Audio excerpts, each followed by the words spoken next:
Have you ever noticed this deeply frustrating paradox? Oh, I think I know exactly where you're going with this. Right. So, like, you can sit down with a really complex, dense English novel and you read it with near perfect comprehension. Yeah, totally fine. Or you can watch a 2-hour movie without subtitles, catching all the subtle plot points. Your brain is just this fortress of vocabulary and grammar But rules. then reality hits. Exactly. The absolute second a barista looks at you and asks a simple question like, you know, are we doing room for cream in that today? Mm. Your brain just entirely shuts down. It just freezes. You freeze. It feels like your cognitive hard drive has just crashed. And by the time you manage to stutter out a response, the moment has passed. Yeah, they're already handing you the cup. Right. Well, welcome to today's deep dive, because if you are an adult language learner listening to this, you know exactly what I'm talking about. It's universal. It really is. Today, we're dissecting that exact cognitive glitch. We are going to defeat what I call the big boss of language learning. I love that term. Because that phenomenon you just described, Mm. it's arguably the single most common hurdle for language learners globally. Wow, really? The biggest one? Without a doubt, it is the invisible barrier separating a highly educated student from a confident speaker. I mean, people spend years leveling up their skills. Right, studying syntax, memorizing idioms. Yeah, passing standardized tests. But this final boss, this sheer inability to perform in real time, it just remains. And what we are really talking about here is the internal translator. Yes, that heavy, heavy baggage. It's that exhausting mental gymnastics routine you do where you translate everything into your native language, formulate an answer, and then translate it back. It's so much work. It is. And the core promise of our deep dive today is that we are going to look at the actual neurological mechanics of this process to teach you how to shut that translator off. Which changes everything. Because once you learn how to think directly in English, speaking stops feeling like, heavy physical labor and actually becomes spontaneous. That's the ultimate goal. So let's get right into the hardware of the brain. When I freeze at that coffee shop, what is physically causing that massive wave of mental fatigue? Well, to understand the fatigue, we actually have to look past the language itself and look at cognitive processing power. Okay, processing power. Like a computer. Exactly. The exhaustion you feel isn't because English vocabulary is inherently heavy or difficult to produce. Right. It's because you are forcing your prefrontal cortex to run a highly complex four-step translation algorithm for every single micro-interaction. A 4-step algorithm. Wow. Yeah, you are caught in this relentless cognitive loop. So walk me through that, because sometimes it feels instantaneous. What is the actual millisecond by millisecond breakdown? Like, what is step one? Okay, so step one happens in your auditory cortex. Yeah. The sound waves of the barista saying, room for cream hit your ear. Okay, I hear the words. Right. Your brain processes the English audio, separates the words and background noise, and recognizes the phones. You register the English words. That seems pretty standard. It is. Now, if you were a native speaker, the process would immediately jump to formulating a response based on the conceptual meaning of those words. But I'm guessing that doesn't happen for the learner. Nope. For a learner stuck in the translation habit, the brain initiates a massive detour. And that brings us to step two. Which is where I assume my native language kind of hijacks the process. Hijack is the perfect word. Step two is semantic mapping, but it's routed entirely through your mother tongue. Give me an example of that. Let's say your native language is Mandarin Chinese.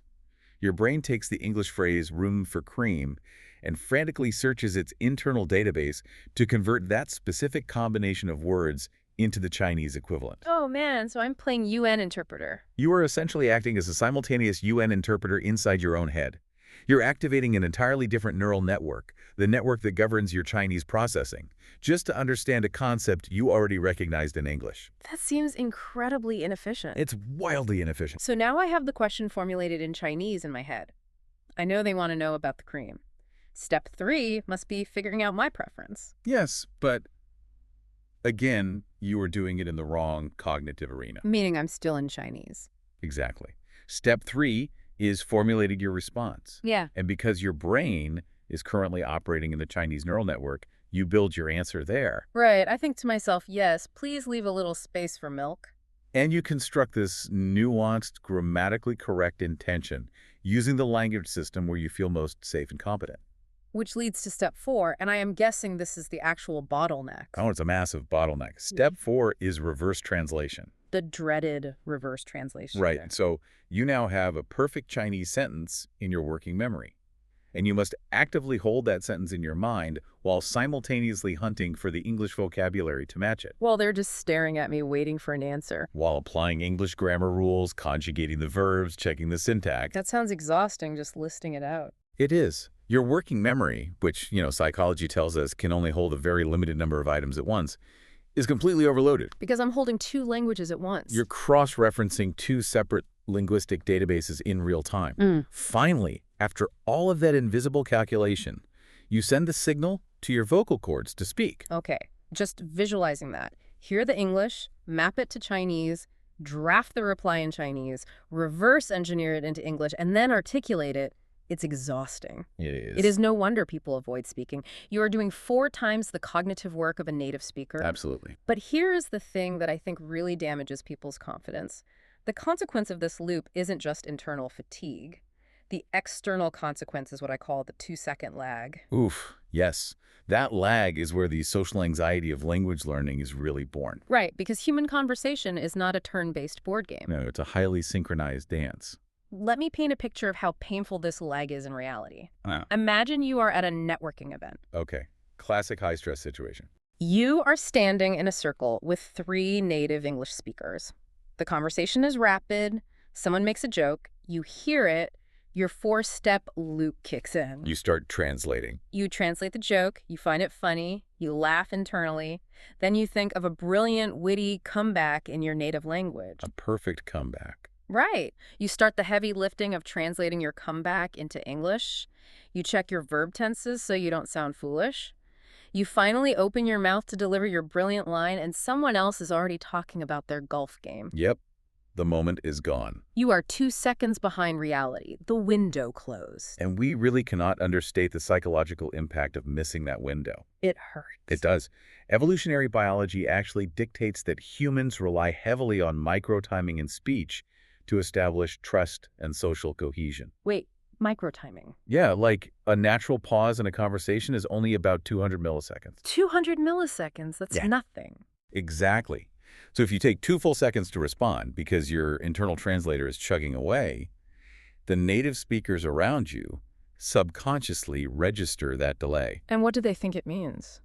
They might interpret it as confusion or a lack of interest or hesitation. Man, it makes you feel completely isolated. Even when you're physically standing in the center of the group, it is devastating. It's deeply alienating. You know, I want to pull an analogy from our source material because it attempts to describe this feeling. The sources mention that having a conversation this way is like trying to run a race while carrying a heavy suitcase. I've heard that one. I get the imagery, but honestly, that feels a bit simplistic to me. It implies the problem is just that language is heavy. Yeah, it's a flawed analogy, you're right. Sure. A suitcase just requires more muscle. The translation loop is not a muscle problem. It's a processing capacity problem. Right. I actually prefer the analogy of an old computer. Oh, tell me. You know when you try to open a massive video file on a 10-year-old laptop? Oh, yeah. The fan starts screaming. Exactly. The fan screams, the bottom of the laptop gets burning hot, and you just get that spinning wheel of death on the screen. The rainbow wheel. Right. Yeah. The machine has enough hard drive space to hold the file, just like you have the vocabulary stored in your brain, but it simply does not have the RAM to process the data in real time. That is a much, much more accurate representation of cognitive load.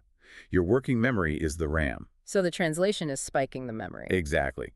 When you force your brain to juggle 2 entirely different grammatical structures and monitor the social environment for cues and control your physical articulation, your CPU usage spikes to 100%. Wow. The spinning wheel of death is the 2-second lag. Okay, so if my brain's computer is crashing, the natural assumption most learners make is that they need a total hardware replacement. Right. Which brings up a massive myth. Whenever I tell people they need to stop translating, the immediate pushback is, sure, that sounds amazing, but I live in Tokyo. Or I live in Berlin. Exactly. I'm not surrounded by English. Don't you need to move to London or New York for a decade to actually rewire your brain like that?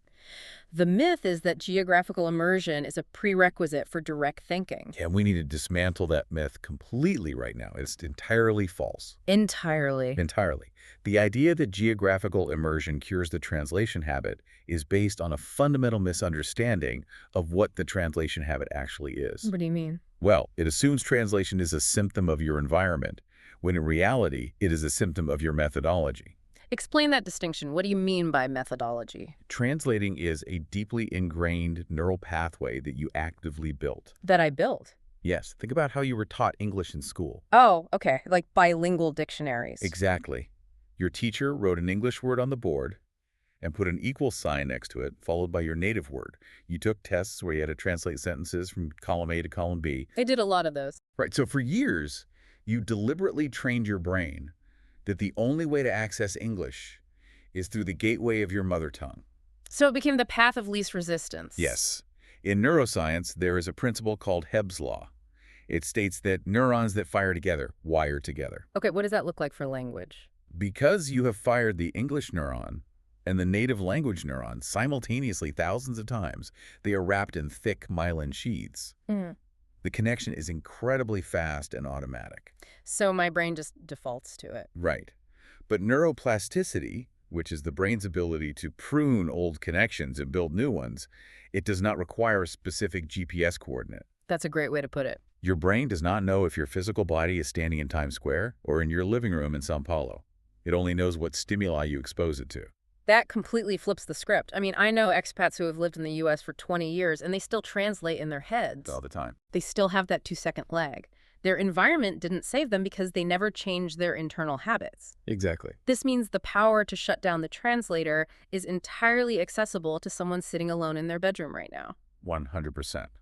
So how do we actually start rewiring the hardware? If the problem is the native language acting as a middleman, how do we fire that middleman? Let's look at vocabulary first. Vocabulary is the foundation, and it requires a complete overhaul of how we store information. We need to introduce the first core practice method. Which is? It's the visual connection technique. And to see why this works, we have to look at the exact mechanism of the flawed dictionary approach. You mean the flashcards? I used to have hundreds of them. Oh, we all did. English word on the front, native language on the back. The standard flashcard is the architect of the internal translator. Let's use a very basic example, the English word apple. Okay. A beginner writes apple on the front, and their native word for apple on the back. When they memorize this, they are not creating a neural link between the sound apple and the physical, crunchy, sweet fruit. What are they linking it to then? They are creating a link between a string of English letters and a string of native language letters. Oh, wow. So when I hear the word apple, my brain doesn't see the fruit. It sees a text box containing my native language word. Yes. And then that native language word triggers the concept of the fruit. That is an entirely useless extra step. It is a massive detour. It routes the signal through the language centers of your brain dedicated to your mother tongue before it is allowed to reach the conceptual center. So how does the visual connection technique fix this? The visual connection technique is designed to build a new neurological bridge that bypasses the native language center entirely. You must link the English word directly to the sensory data. Sensory data, like... The image, the physical feeling, the reality of the object. We call this labeling your world. Okay, let me stop you there. Because the phrase labeling your world immediately brings a very chaotic image to my mind. I can imagine. Does this mean listeners need to go to an office supply store, buy 1,000 sticky notes, and physically plaster their entire house? Am I putting a Post-it on my dog, my refrigerator, my spouse? Because that is not sustainable. No, absolutely not. Please don't put a sticky note on your dog. Thank you. While some extreme beginners do that, it actually misses the point. Physical text on a sticky note is still relying on reading. Labeling your world is a purely mental exercise. It's all exercise. It is about intercepting your perception at the exact moment a visual stimulus hits your retina. How does that actually play out in my morning routine? Walk me through it. Okay, let's say you wake up and walk into your kitchen. You look at the large humming appliance in the corner. Normally, your brain instantly supplies the native word for it because that is your default setting. In this exercise, you must aggressively block that native word. You look at the object, you take in its shape, its color, its function, and you force your inner voice to say the English word Fridge. Exactly, fridge. You look at the dark liquid in your mug, you feel the heat radiating from it, you smell the roasted beans. Before your native language can claim that sensory experience, you stamp it with the English word. Coffee. Coffee. I see. It requires a shift in identity almost. You have to stop being a translator and start being a photographer. A linguistic photographer. Mhm. I really like where this is going. Unpack that for me. Well, think about the difference in their processes. A translator is fundamentally obsessed with code. Right. They look at a sentence, analyze its grammar, find the equivalent code in a different language, and swap them out. It is text-based, analytical, and slow. Very slow. But a photographer doesn't care about code. A photographer looks at a mountain, analyzes the light, the shadow, the sheer reality of the rock, and captures the image directly onto the sensor. I love that. When we label our world, we need to bypass the code of our native language. You see a chair, you don't think about the letters CHAIR. You take a mental snapshot of the four legs and the seat, and you bind the English sound directly to that image file in your brain. That is a highly accurate description of what is happening neurologically. You are creating a direct synaptic pathway between the visual cortex at the back of your brain and Wernicke's area, which handles language comprehension. Totally routing around the native language nodes. Completely bypassing them. Okay, so we need a clear, actionable execution instruction for the listener. For method 1, the visual connection, what is the exact daily protocol? Here's your brief execution instruction. Spend just 5 minutes a day doing this. Also 5 minutes. You do not need hours. Consistency beats volume. While you are commuting, sitting at your desk, or walking through your home, actively look at simple objects. Point at them mentally. Focus on the visual details. And firmly name them directly in English in your head. Fridge, window, keys. And what if my native language sneaks in? If your native language word pops up, and it will at first, gently push it away, look at the object again, and restamp it with the English word. 5 minutes a day of just pointing at things like a toddler. It sounds deceptively simple. It is simple, but it is foundational. Synaptic pruning takes time.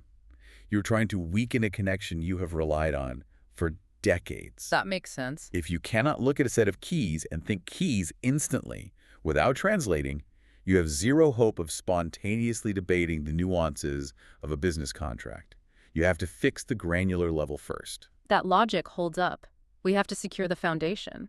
But, this actually highlights a massive flaw if we just stop here. No flaw. Yeah, because the photographer method is brilliant for physical nouns. I can point at a dog, I can point at a bus, but human communication is not just listing nouns at each other. Very true. If I walk into a meeting and just say, table, projector, Yeah. coffee, boss, I'm going to get fired. Probably yes. We deal in abstract thoughts, questions, doubts, and complex syntax.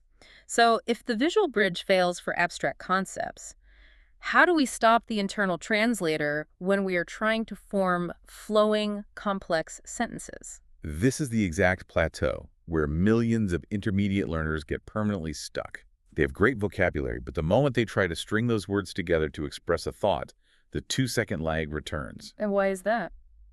Because they fall victim to the math equation trap. The math equation trap.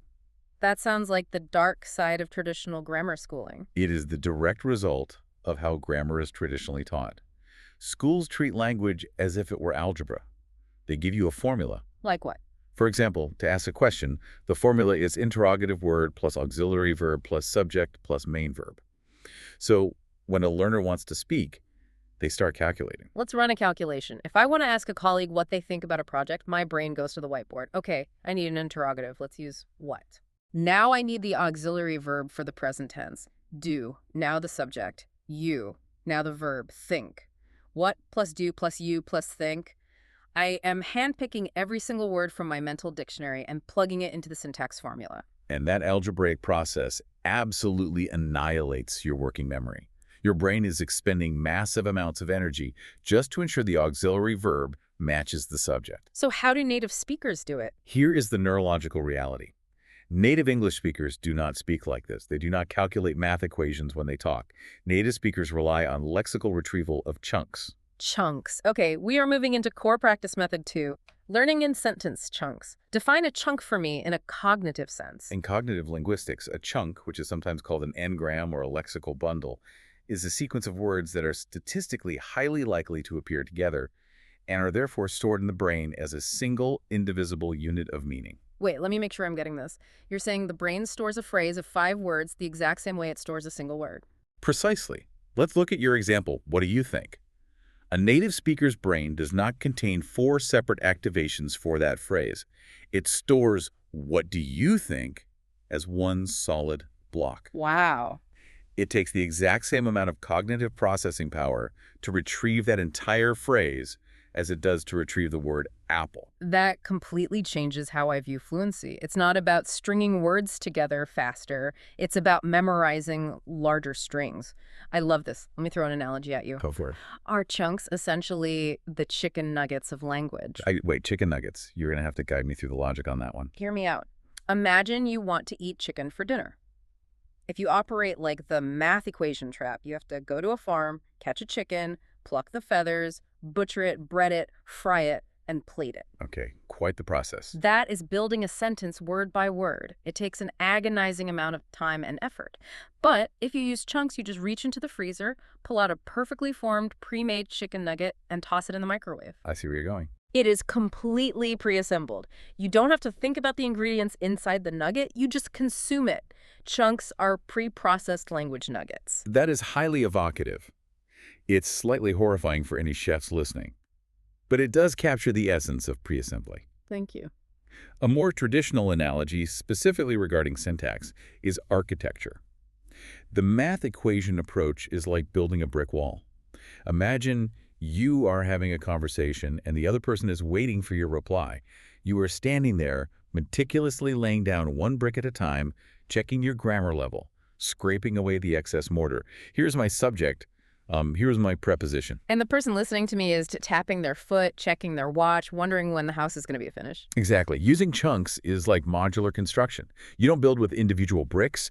You build with giant prefabricated Lego blocks. Legos, right. You need a wall. You don't lay 50 bricks. You grab one massive Lego piece that represents the entire wall and snap it into place instantly. And the beauty of the Lego block is that I don't need to know the chemical composition of the plastic to use it. I don't need to know why the grammar of "I was wondering if" works perfectly. I just need to know that this specific Lego block is used to politely ask for a favor. Exactly. Let's look at how this solves the translation problem in real time. Take the word decision. A learner who memorized decision as an isolated flashcard will find themselves stuck when they need to use it. Because they have to build around it. Right. They will translate the thought from their native language, and suddenly they hit a grammar wall. Wait, do I do a decision? Do I have a decision? Do I make a decision? That micro-hesitation is the internal translator cross-referencing rules. But if they learn the chunk "make a decision" as one giant unbreakable word, that hesitation never happens. Correct. You bypass Broca's area, which handles complex syntactic assembly, and rely entirely on simple memory retrieval. What are some other powerful chunks listeners can start collecting? Conversational transitions are huge here. Like what? Instead of translating "I want to speak honestly," you just drop the pre-built chunk. To be honest with you, it buys you time. Or conditional polite requests like, "Would you mind if?" Exactly. Or summarizing phrases like, "At the end of the day." If you have a mental toolbox stuffed with hundreds of these multi-word Lego blocks, you can string together incredibly complex, fluent-sounding sentences while utilizing almost zero working memory. Your brain gets a rest while your mouth does the talking. And because you didn't assemble the phrase, there is no opportunity for your native language to interfere. Translation becomes impossible because the block is already whole. All right, let's give the listener their marching orders for method 2. Here is your brief execution instruction for learning in chunks. Stop memorizing single words. Just throw them out. Throw away the vocabulary lists that feature isolated nouns and verbs. From now on, whenever you learn a new word, look at the words that immediately surround it in a natural sentence. Learn collocations. So if I learn opinion, Learn, in my opinion. Memorize these phrases as single sounds. Practice saying them out loud until the muscle memory of the phrase is so strong that you couldn't separate the words if you tried. I am entirely sold on the Lego blocks. It is a brilliant hack for fluency. But hold on, I see a glaring flaw in the practicality of this for the average listener. A flaw? I am pushing back here on behalf of everyone listening who is an independent learner. It is great to memorize "would you mind if," but if I am sitting alone in my apartment in a non-English speaking country, Who am I saying that to? Ah, I see. The visual bridge I can do alone. But chunks are for conversation. Do I need to hire a native-speaking tutor 24/7 just to practice deploying these Lego blocks? Am I doomed to translate if I spend most of my day alone? This is the single biggest source of anxiety for independent learners. The belief that without a native conversation partner, oral fluency will stagnate. It's a very real fear. It is, but the cognitive science provides incredibly good news here. Not only do you not need a native speaker to build this specific skill, but some of the most effective neuroplasticity-inducing practice actually requires you to be completely alone. That is a bold claim. You are saying practicing alone is better than practicing with a native speaker. For the specific goal of shutting down the internal translator, yes. Really? How so? Think about the cognitive load of talking to a native speaker. You are managing the translation loop, but you are also managing social anxiety, the fear of making a mistake, the unpredictability of their responses, and the pressure of maintaining eye contact. The affective filter. Exactly. Your affective filter, the emotional barrier to learning, is sky high. When you are alone, you remove all social variables. You have a sterile, safe laboratory environment to train one single metric, which is processing speed. Okay, I'm intrigued. And this brings us to core practice method 3, the narrator exercise. The narrator exercise. Okay, break the mechanics of this down. Are we talking about narrating our lives like a voiceover in a movie? Like, I am the main character, and Morgan Freeman is describing my morning commute. That is exactly what you're doing. Really? Yes, you become the running commentary on your own physical existence. Throughout your day, during mundane tasks, you switch your internal monologue exclusively to English. You describe your ongoing actions in real time, inside your own head. Give me a concrete scenario. What does this sound like when executed properly? Let's say it's Tuesday evening. You are alone in your kitchen making dinner. Normally, your mind is wandering in your native language, maybe stressing about work. Usually, yeah. In the narrator exercise, you force your internal voice to meticulously describe the present moment. I am walking to the kitchen. The floor is cold on my feet. I am opening the cupboard. I am looking for the pasta. I see the rice. I see the beans. Ah, I found the pasta. I am filling the pot with water. You are just stating the aggressively obvious facts of your current reality. Precisely. You are doing prep work. I am picking up the chef's knife. It is heavy. I am slicing the onion. The smell is very sharp, but my eyes are burning. I am crying because of the onion. I am crying because of the onion. You know, I actually do a version of this when I am driving. Oh, in traffic. Yeah, if I am stuck in terrible traffic, I turn off the radio and just start ranting in my head in second language. Look at this guy in the red car. He didn't use his turn signal. Why are we completely stopped? I am going to be late. This is ridiculous. That's perfect. It feels great, but I always have this lingering thought. Won't people think I have lost my mind if I am constantly talking to myself? Well, the exercise dictates doing this primarily as inner speech in your head. But even if you are muttering out loud in your car, the cognitive benefits far outweigh looking slightly eccentric. True. Look at the language you just produced in your traffic rant. Yeah. This guy didn't use his turn signal. That is not a textbook sentence like, the apple is red. No, it's very real. It is visceral, emotional, highly contextualized language. It is bound to an actual emotion, frustration, which cements the vocabulary into your memory much faster than reading it on a page. I understand the value of producing organic language, but let's dig into the why. Why does narrating the cutting of an onion or a traffic jam actually kill the internal translator? Good question. Because earlier you said translating exhausts my brain. Now you're telling me to narrate my life continuously for 10 minutes. Doesn't that contradict the goal? Won't that cause massive mental fatigue? It causes fatigue initially, yes, but it works by exploiting a fundamental limitation of the translation loop. It is too slow to keep up with reality. Explain that, starving the translator of time. Reality moves at a relentless pace. Your conscious thought process is fast, but the four-step translation loop is inherently laggy. When you force your brain to narrate reality in real time, you create an artificial speed constraint. How does that work with the onion example? Let's look at the onion. If you try to use the translator, you look at the onion, your brain registers the native word, you formulate the native sentence, you begin reverse translating to English. Okay. By the time you mentally articulate, I am slicing the onion, your hands have already moved on to crushing the garlic. Ah. The translation software crashes because the visual input is changing faster than the processor can handle the code. Exactly. The internal translator requires a pause, a buffer period, to do its cross-referencing. The narrator exercise eliminates the buffer. You force your brain into a state of pure necessity. Adapt or fail. The brain is an incredibly efficient organ. When it realizes that the native language detour is causing it to fail the task of real-time narration, it will begin to aggressively abandon that pathway. It will start grabbing the English words directly from the visual cortex just to keep up. So the goal here has absolutely nothing to do with grammar. If I make a mistake and narrate, I is cutting the onion. It doesn't matter at all. Grammatical accuracy is completely irrelevant in this specific exercise. If you stop to correct your grammar, you are giving the translator the pause it needs to reboot. So speed is everything. The only metric of success here is speed. You are building a high-speed neural rail line between your sensory perception and your English vocabulary. This is a brilliant reframing of solo practice. It is high-intensity interval training for your brain's processing speed. Let's give the listener their final execution instruction for Method 3.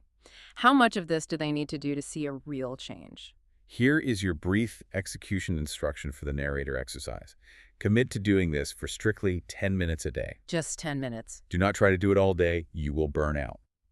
Pick one specific physical routine: cooking dinner, your morning shower, taking the dog for a walk, or your driving commute. For those 10 uninterrupted minutes, relentlessly describe your actions, sensory inputs, and immediate feelings in your head in English. And don't stop. Maintain a rapid pace. Do not stop to correct grammar. And what is the timeline for results? When does the lag disappear? The source material highlights a fascinating timeline regarding neuroplasticity here. If you do this consistently, 10 minutes a day, every single day, you will experience a profound cognitive shift in approximately 2 weeks. 2 weeks? Just 14 days of talking to myself about onions and traffic. Yes. Because you are subjecting the brain to high-speed stress every day, it adapts quickly. Around the 2-week mark, you will notice something magical happen. Heavens. You'll be walking down the street, you will see a dog running, and the English word dog will spontaneously pop into your consciousness before your native language word does. Wow. That millisecond of prioritizing English is the exact moment. The internal translator is finally powering down. The hardware has been upgraded. That is an incredibly motivating benchmark. 14 days to start feeling the freedom of direct thought. Okay, we've covered a massive amount of cognitive science, neurology, and practical application today. We really covered a lot of ground. We promise to help you defeat the big boss of language learning, and to ensure you have the exact weapons to do it, I'm going to explicitly recap the 3 core practice methods we discussed today. As requested by our focus for this deep dive, here are the methods and your brief execution instructions to take with you. Let's run through them. Number 1, the visual bridge. The goal is to destroy the flawed dictionary habit and bypass your native language nodes. Execution: spend 5 minutes a day pointing at household objects or things in your environment. Name them directly in English in your mind, forcing the connection between the visual reality and the English sound. Perfect. Number 2, learn in chunks. The goal is to escape the math equation trap and stop building sentences word by word. Execution: stop memorizing isolated vocabulary. Memorize prefabricated phrases and collocations like make a decision or to be honest, so you can bypass syntactic assembly and speak in fast, pre-built Lego blocks. Those Lego blocks are lifesavers. And number 3, the narrator exercise. The goal is to starve the internal translator of the time it needs to operate by training for pure processing speed. Execution: for 10 minutes a day, narrate your physical actions and environment in real time inside your head. Force your brain to keep up with reality in English, prioritizing speed over grammatical accuracy. If you integrate those 3 protocols, visual mapping, lexical chunking, and real-time speed narration, you are attacking the translation habit at the level of vocabulary, syntax, and cognitive processing speed simultaneously. The translator cannot survive that multi-front approach. Now, we do not want you to just absorb this information passively. We want you to prove to yourself that your brain is already capable of this. So we are going to issue a quick no translation challenge right now. Let's test their current neural pathways. Here's your question of the day. What is one English chunk, one specific phrase that you could already say perfectly, instantly, without a single millisecond of translation? Think about it. You definitely have at least one. For a lot of people, it is an automatic greeting. Maybe your chunk is, how's it going? Or, have a good weekend. Or I don't know. Maybe it is an apology, like, I'm so sorry, or a filler, like, let me think about it. I want you to identify that phrase right now. Say it out loud if you can. Notice how frictionless it feels. Notice that your native language was completely silent when you accessed it. It's completely automatic. You already possess the neurological hardware to think in English. You've already done it for that specific phrase. Your only job now is to use the 3 methods we discussed to scale that feeling across the rest of the language. Acknowledging that baseline success is vital. It removes the mysticism from fluency. Fluency is just accumulating thousands of those frictionless chunks. Exactly. As we bring this deep dive to a close, I want to leave you with a reminder about why we are doing this. Dropping the heavy processing load of the translation loop takes deliberate, sometimes exhausting work at the beginning. It's a workout. It feels strange to mentally label your coffee cup. It feels silly to narrate your own life while standing alone in your kitchen. But the ultimate freedom of being able to exist in the flow of a real-time conversation, to catch the joke, to deliver the comeback without the 2-second lag, to truly connect with people without feeling mentally drained, is worth every single minute of practice. It really is. It transforms English from an academic subject into a living, breathing tool for human connection. It allows you to finally show your true personality in a second language, rather than just a filtered, delayed version of yourself. And that is the ultimate goal. All right, that is all the time we have for our analysis today. It has been an absolute privilege unpacking the cognitive science of language with you. We are going to say our goodbyes for now, but before we officially sign off, I want to leave you with one final fascinating concept to mull over on your own. A final thought for the road. What do you have? We spent this entire deep dive talking about waking consciousness. We talked about how 14 days of the narrator exercise can rewire your conscious processing speed. But think about the deeper, more profound implications of that neuroplasticity. Okay, where does this lead? If your conscious mind can adapt and bypass your native language that quickly, how long might it take before that rewiring reaches the deepest levels of your subconscious? How long before you actually start dreaming directly in English? Ah, the phenomenon of second language dreaming.